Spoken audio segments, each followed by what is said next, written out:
โบฮับไอ้บ่คุณนะ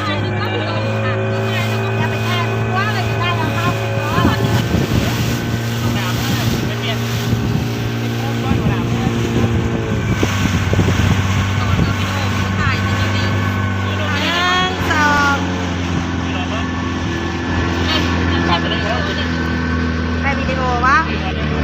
โอ้ลงไปแล้วแบบนี้นะให้ที่ได้วิดีโออยู่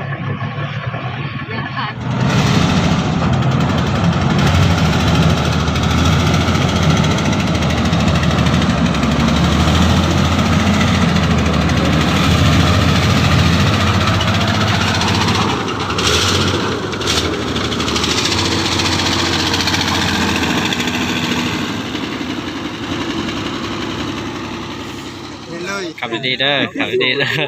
เอาสิไปสวยตู้เด้อชูการฝึกซ้อมแกฝุ่นเข้าหันก่อน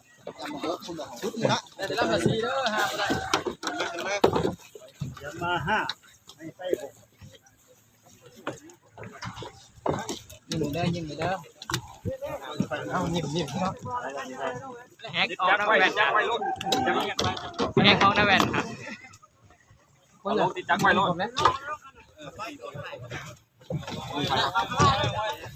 ขนาดรีบตุ๊กนี่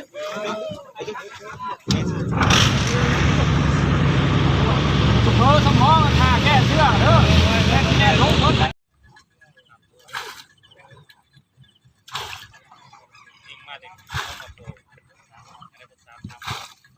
เจ้าจะมีโดรนทำไหมชมมาแล้วกำลังกะเกียมลงนำ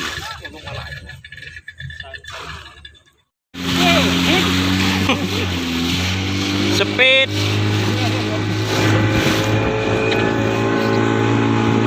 บรรยากาศฝึกซ้อมต้านภัยพิบัติน้ำท่วมกองพัน564อะไรพ่นกันพ่นกันติดหน้าติดหน้าใช่ไหม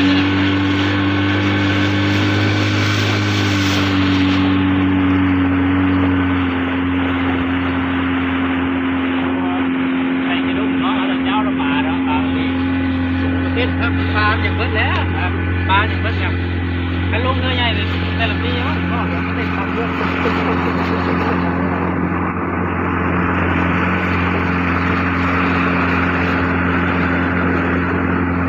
น้ำแห้งกันแล้วเนาะขืนมันเนาะว้า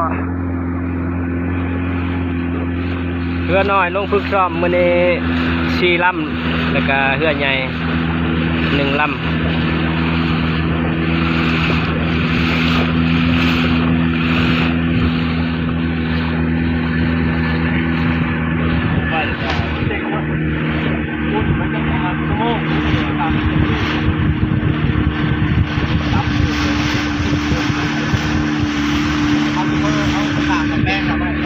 ไปน้ำมันต้องเข้าจอยแน่เลยใช่แล้วแวลส์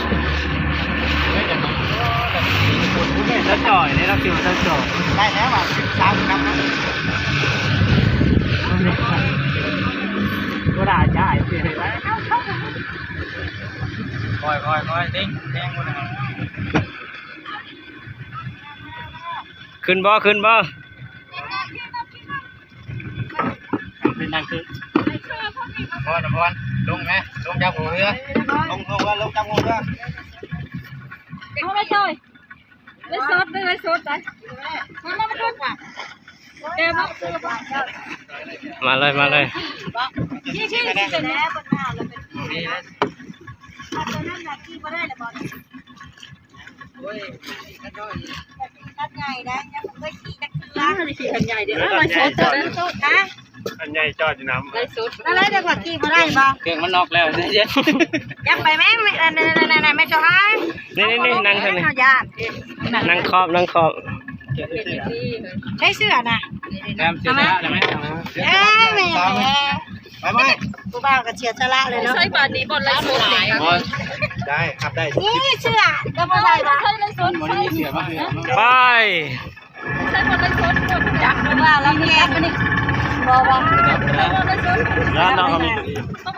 น้ำมาอีกก็ได้จังหวะ เอาที่ถ่ายรูปโอ้คนนะเพื่อนเพื่อนเลยนี่ฉันจะเหยียบนะ แถมแกเสียบ้างเสียบ้าง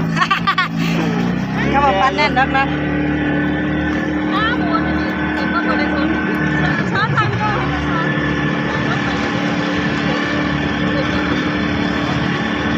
เขาใส่ก็ได้มันเป็นยังดอกแต่ถ้าใส่กับพ่อเลย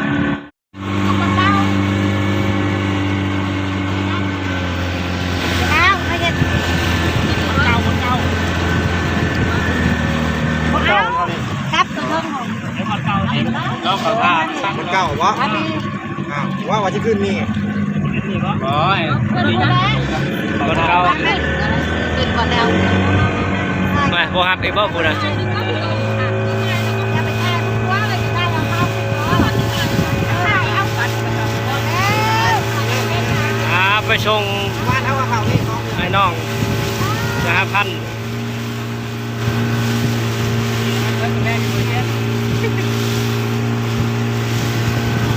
จับผมโน่นเรียน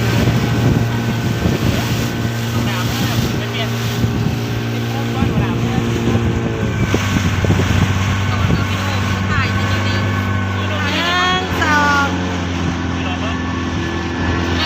ใครวิดีโอวะโอ้ลงแล้วแบบนี้นะให้ที่ได้วิดีโออยู่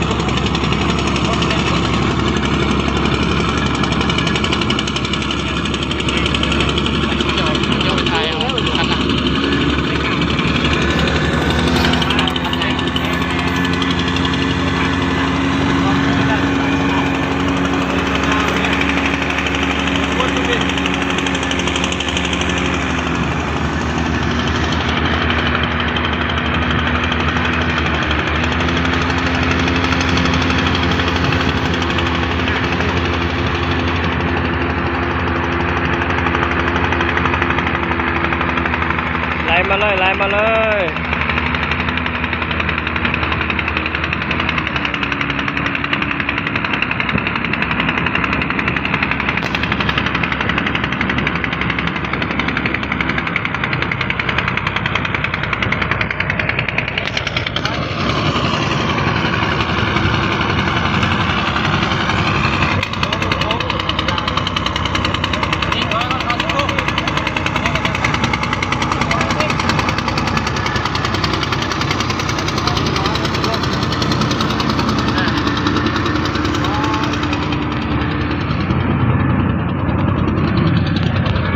แล้วมันต้องพ้นไปแดดไปเลย